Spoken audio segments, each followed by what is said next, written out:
Muito bom dia a todos. Eu, em princípio, gostaria de agradecer à Delegação Regional da Ordem dos Economistas pelo convite que me foi dirigido. Simultaneamente, felicitar esta organização e, de uma forma muito direta, agradecer ao Eduardo Jus esta forma persistente que nos vem habituando há muito tempo e, simultaneamente, dizer que penso que o Eduardo, após nos ter indicado este mapa nesta apresentação incrível, nos deixou um pouco quase sem palavras. E devo confessar que sempre achei o Eduardo um pouco como um relógio adiantado. Faz-nos chegar sempre mais cedo aos lugares. Tem uma espécie de perspectiva para além da percepção. E foi demonstrado aqui também. O meu tema é paisagens. Curiosamente, não percebo nada de paisagens. Exatamente por isso que vou tentar esboçar um caminho de aprendizagem que estou a fazer. E buscando um pouco este relógio adiantado do Eduardo, há 2 anos atrás, o Eduardo convocava-nos para um encontro de turismo, curiosamente de marketing, e esboçava um limite, o nosso limite, o limite da Terra. Que faz tudo um pouco o sentido, 2 anos depois, está o problema do adiantado.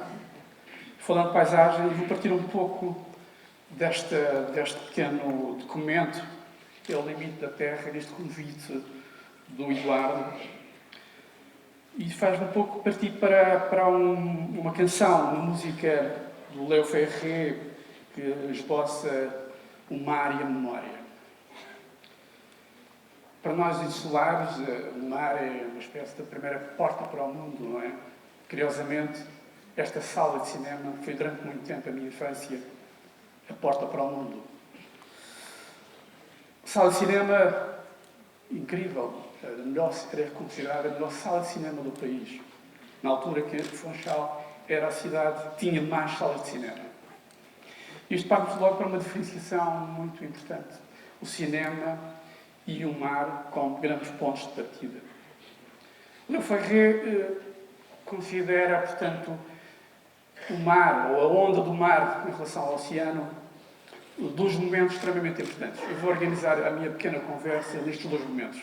O momento da suspensão que uma onda faz ao bater numa linha de costa, é quase um momento de imobilidade, e um momento repentino ao bater numa linha de costa, que vai, no fundo, criar uma transformação.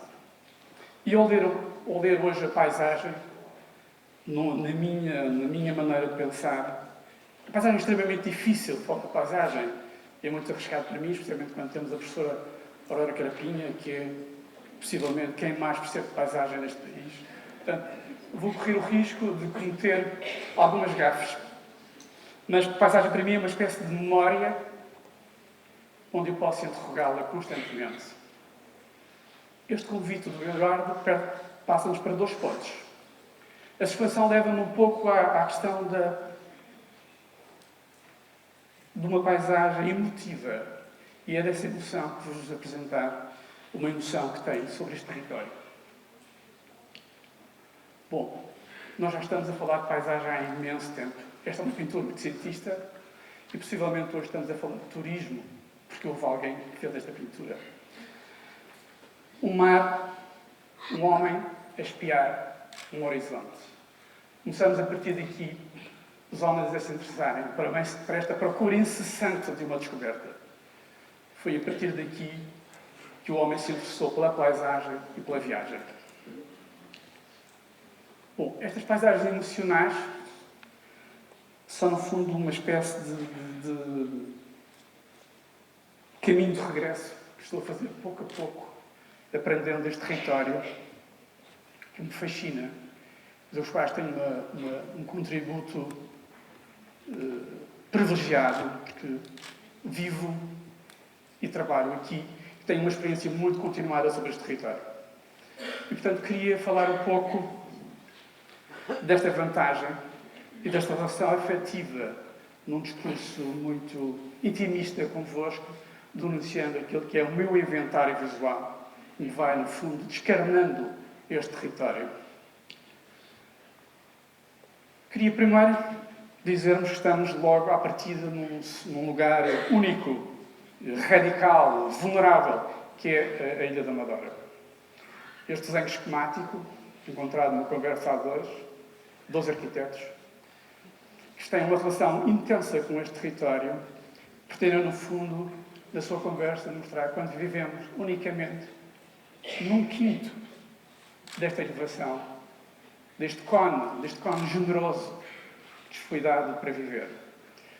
Mas uma ilha é um lugar estranho, para viver, abraçado com o oceano e, simultaneamente, nos permite este conforto de estarmos em terra firme e, simultaneamente, olharmos para um horizonte.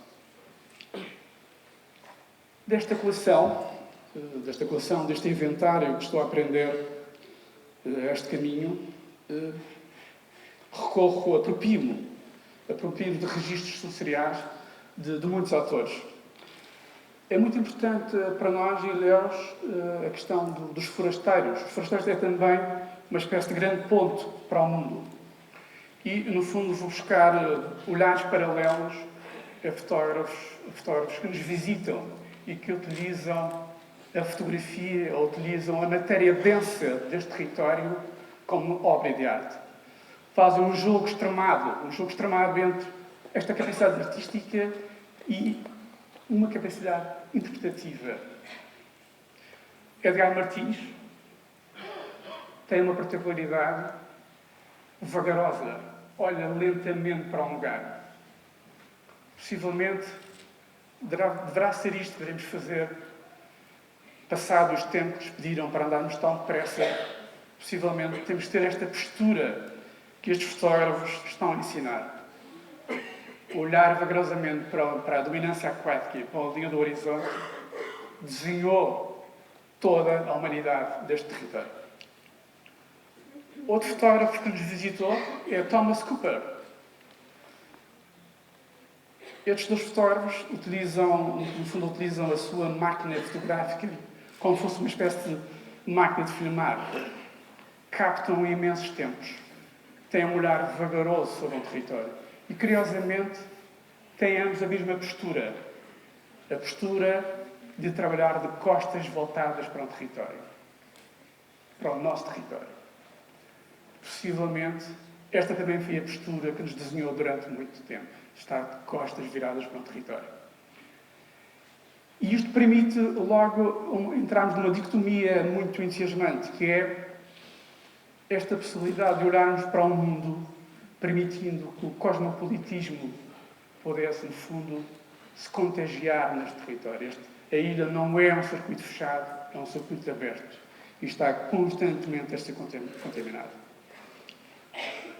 Paulo Catrica, um fotógrafo que fotografa um dos nossos picos, denunciando uma nudez geológica.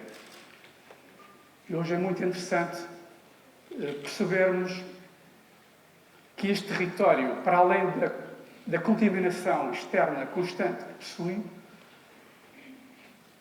é possível encontrar muita parte deste território ainda perfeitamente natural. É possível encontrar esta nudez resistente que chega aos nossos dias.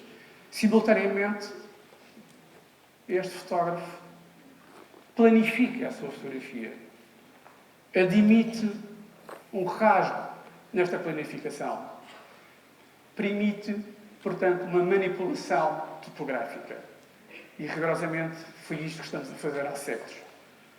Manipular a nossa topografia para, no fundo, tentarmos conseguirmos construirmos moradas.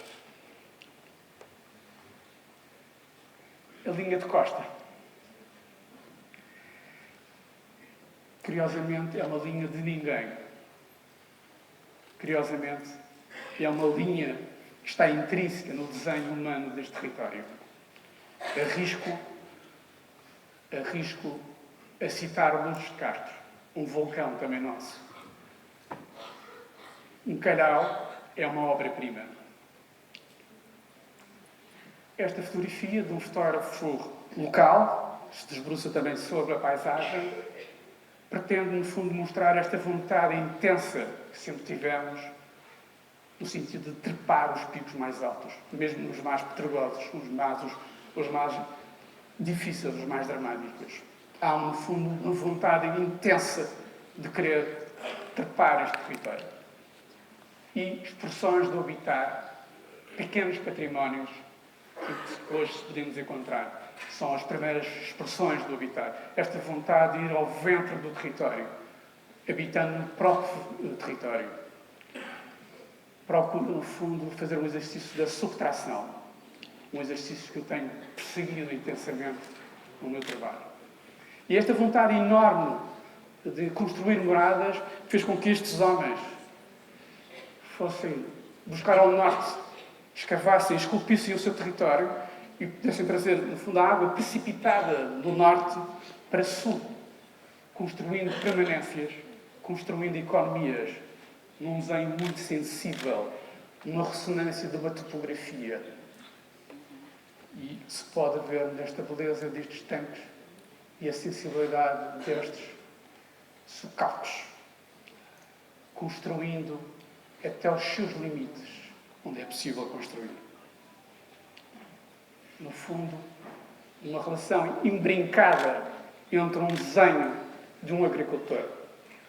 Os agricultores foram, durante muito tempo, os verdadeiros paisagistas deste território. E esta relação entre uma orografia difícil, potente, de um desenho sensível, feita, arquitetada, transforma esta natureza magnificada. Aqui estamos a falar de uma paisagem humanizada. E a doce sombra que é construída pelas nossas latadas, que infelizmente estão em vias de desaparecer, fosse perante determinadas regras pouco admissíveis. E aqui está, na realidade, um desenho maior deste território, que é a escassez. A escassez foi, neste território, o maior arquiteto durante todos os tempos. Foi sempre num clima de escassez que se desenhou todo este território. E aqui uma prova muito concreta. Aproveita-se a cota alta com vinha e a cota baixa com batatas. Há uma duplicação no próprio território. Com uma vantagem. Esta vegetação é muito generosa com o próprio território, porque é uma ressonância de uma topografia. Simultaneamente, em momentos de pausa, desenha-se o bordado de madeira nesta sombra. E temos aqui um postal ilustrado, possível de encontrar em todas as lojas de Funchal, a demonstrar que, apesar de estarmos envoltos num oceano, o seu contacto é muito radical, é muito exclusivo e é muito pontual. Esta linha de costa nos habituou a ver apontamentos de geometrias incríveis, saborosas, a forma como se adoça entre o território e a construção. Esta imagem fascina-me imenso, esta sabedoria de gerir entre o que é possível construir, a relação entre forma e lugar. Desculpa. E este cais, o cais da Ponta Só, a demonstrar que a sabedoria dos homens, estruturando portas para o mar, e a sabedoria da relação artifício e natureza, fundindo-se, não se percebe quando é que começa um e acaba o outro. E uma relação incrível das suas batimétricas. Agora arrisco eu a dizer, este cais é uma obra-prima. Sempre que eu recebo alguém na Madeira, é o primeiro sítio que levo. Todas estas geografias cristalizadas que vamos podendo observar neste território foram possíveis construir na nossa memória coletiva através da Estrada Regional. A Estrada Regional é um monumento, é um património. Esta curva, engancho apertado, nos permite observar intensamente. E as estradas regionais têm uma particular muito importante. Têm um tempo todo. Têm o tempo de ver, no fundo, quem está parado vê quem passa e quem passa vê quem está parado. há um tempo lento possível para a contemplação. Exercício maior na minha memória de infância e nestes belvederes que se foi construindo ao longo do tempo. Esta imagem é fabulosa, me remete muito para a minha infância. Eu passei aqui muitas vezes, eu parei. O que justificava uma viagem no nosso território era a paragem. Curiosamente. E vejo a beleza destes pormenores de uma guarda, de uma urza, o aproveitamento da mesma matéria local. E vejo as pessoas extremamente bonitas, contemplando, no fundo, esta imensidão do oceano e debaixo, embrulhadas nesta costa desta própria ilha. E, curiosamente, nós contemplávamos estes dois pontos. Tínhamos miradores para o mundo e tínhamos miradores para o interior. Curiosamente, hoje já não construímos miradores para o interior. Tínhamos esta capacidade também de olhar para dentro. Muito num exercício ancestral, onde se construíam pequenas estruturas para a observação, única para a observação. A observação constrói uma memória. Memória para uma cidade. Esta imagem fascina-me por dois tempos. Pela primeira, que reflete de uma maneira muito clara que esta cidade já foi uma cidade de água. Foi uma cidade flutuante. Face à sua escassez, a acostagem era extremamente difícil. A cidade deslocava-se em determinados pontos. Exercia o seu comércio em pleno Atlântico. E se olharmos com muita atenção, percebemos esta linha de costa. E percebemos a vida que esta linha de costa tem e a importância, como toda a cidade foi estruturada nesta linha limite de terra, neste limite de ninguém. E simultaneamente percebemos um layer que pouco a pouco está a sofrer um delete nesta cidade, que é o layer fabril, a demonstração que nós já fomos muito fabris, mas que hoje, se eu quiser contar a história da cidade ao meu filho, tem um layer desaparecido. Bom, todos nós sabemos que as cidades são, no fundo, a grande invenção da criação humana, a grande invenção dos homens. E sabemos também de uma maneira muito clara que nós já não estamos entre muros. As cidades expandiram-se. E o que eu quero agora apresentar, depois destas imagens, para que não se pense que eu tenho uma relação estática da própria paisagem. Hoje é muito difícil definir paisagem. As paisagens contemporâneas hoje são um hipertexto que tem imensos signos, de tal ordem que nós nem sabemos dar o seu verdadeiro nome. As cidades cresceram por vários fatores. Pelo crescimento económico e, simultaneamente, por um suporte das infraestruturas, que nos levaram, de certa forma, a ter uma expansão e a ter padrões de urbanismo que hoje não conseguimos descrever. Todos já sabemos já dizemos que já não vamos ao campo, pois o campo já não existe. A cidade e o campo desapareceram. E hoje o que temos é, no fundo, uma urbanidade extensiva e que faz cada vez mais não encontra pátria, não encontra dono, não encontra latitude. Não é um desígnio desta cidade, não é um desígnio deste território. Hoje nós vivemos numa nebulosa intensa, que é esta urbanidade extensiva e que pouco a pouco sedimenta valores distintos, quer da sua função, quer na sua escala, na sua dimensão transcalar. E isto vai, no fundo, nos obrigar, possivelmente, para concretizar este sonho da ordem dos economistas, deste mapa da cultura e da diocese, vamos ter todos nos investigar e perceber um pouco, como diz Nuno Portas, vamos ter que malhar. E malhar não é nos donos da transformação dos padrões da urbanidade, mas sim criar malha, juntar estes destroços que fomos pouco a pouco construindo neste território.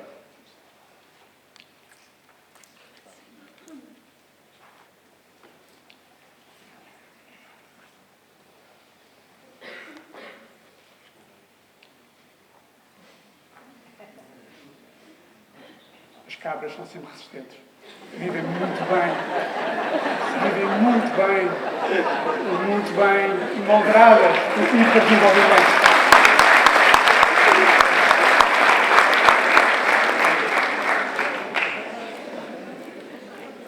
Estamos com uma dificuldade enorme em enterrar os mortos. Estamos a fazer um processo de luto muito complicado sobre o nosso território.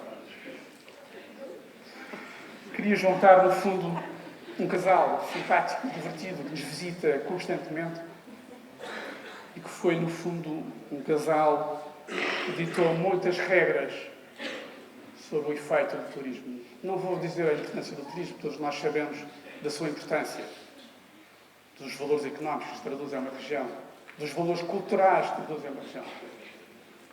O turismo instala-se em lugares sensíveis, em lugares naturais. Por paradoxo, tem efeitos extremamente intensos de sua massificação, que não dominamos e que, curiosamente, chegam a anular a sua própria gênese. São capazes, no fundo, de alcatifar uma identidade. Alcatifam sítios naturais. Já me apercebi que este casal, além de divertido e simpático, é muito perigoso.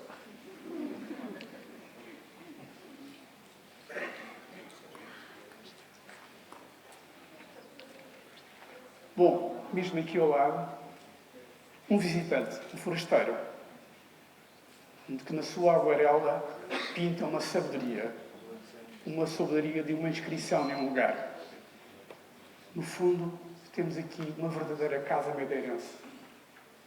Isto é, instala-se num lugar respeitando a exuberância deste próprio território. Abraça-se para um jardim intenso. Deixa respirar uma falésia em contacto com o mundo, com o oceano. Max Bomer aqui desenhou, no fundo, uma inscrição de um lugar.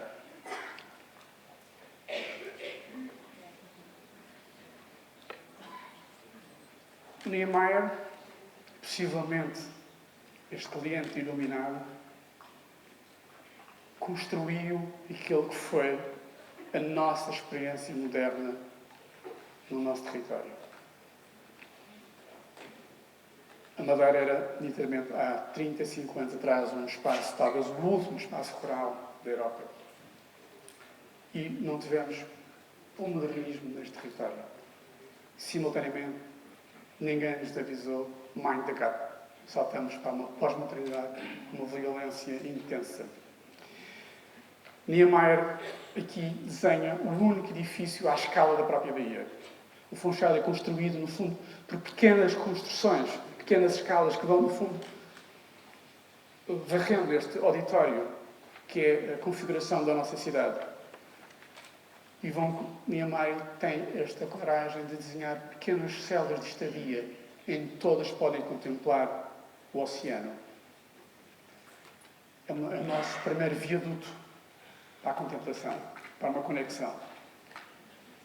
Devo-vos confessar que tenho uma história sobre este lugar. Tive a felicidade e o privilégio de visitar este hotel com o Cisa Vieira. Fascinado, imaginando as perspectivas que Niemeyer havia ter feito sobre este hotel.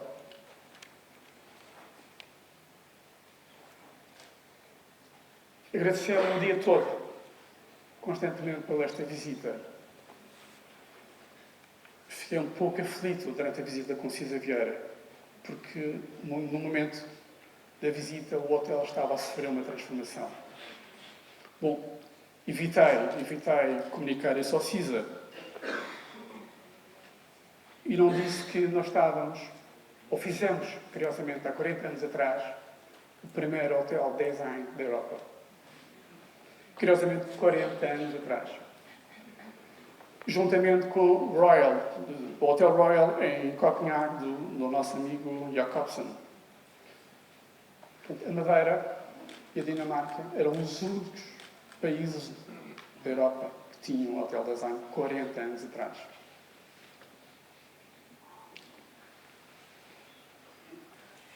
Mas há redutos também de esperança instalados neste território.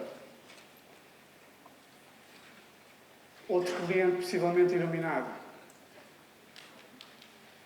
e uma sabedoria arquitetónica instala-se num lugar respeitosamente. Há uma espécie de sapiência de generalizar com este lugar, deixando este grande jardim conviver.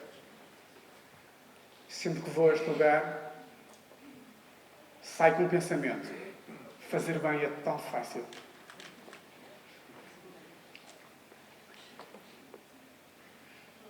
Possivelmente o João não concorda. Deu-lhe muito trabalho.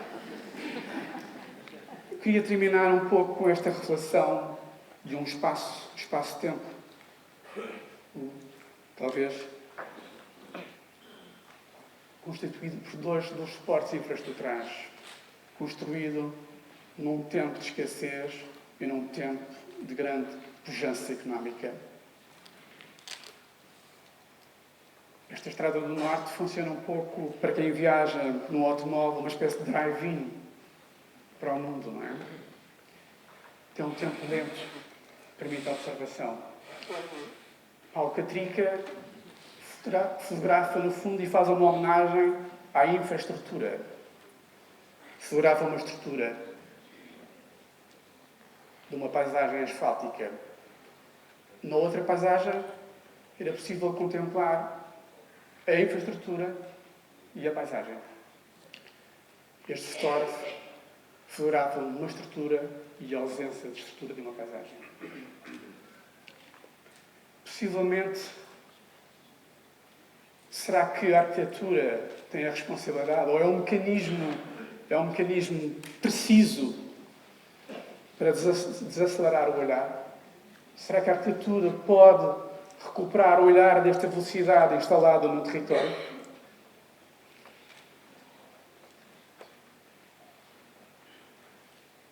O mundo está a ficar um pouco barulhento, cheio de ruído. Possivelmente temos que pisar levemente os lugares. Procuro ter uma preocupação. Restaurar um olhar. O desenho da arquitetura, no fundo, é instalar vida. Propor vida às pessoas. Dar essa possibilidade. Mas pode ter outro capítulo, como diz o Gonçalo M. Tavares, que diz: a responsabilidade de um arquiteto é propor lucidez. E, possivelmente, esta minha responsabilidade, no fundo, foi reenquadrar um horizonte, simplesmente. Pisar levemente. Reenquadrar um horizonte, recuperar um horizonte e, simultaneamente, definir a materialidade do mundo. Não é? Olharmos para esta paisagem perfeitamente estável, não é? Insólita, andar descalço, arrastando os seus próprios sapatos, amarrado ao tornozelo, não traz qualquer tipo de vantagem. Bom, o que é que será que este artista quer dizer, não é? Possivelmente questiona um sistema que eu gostaria, no fundo, de passar e que, no fundo, deveríamos, no fundo, também fazer, o questionar um sistema, para um processo.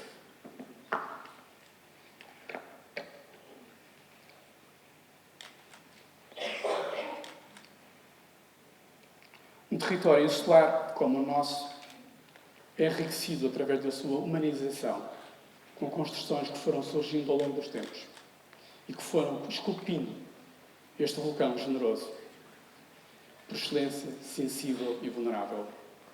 Carece sempre de um controle de padrões de valor ambiental e cultural, devendo-se construir com intervenções respeitadoras e delicadas, partindo de numa atmosfera de desenvolvimento que integra aquilo a que lidamos de natureza, paisagem e caráter de um lugar.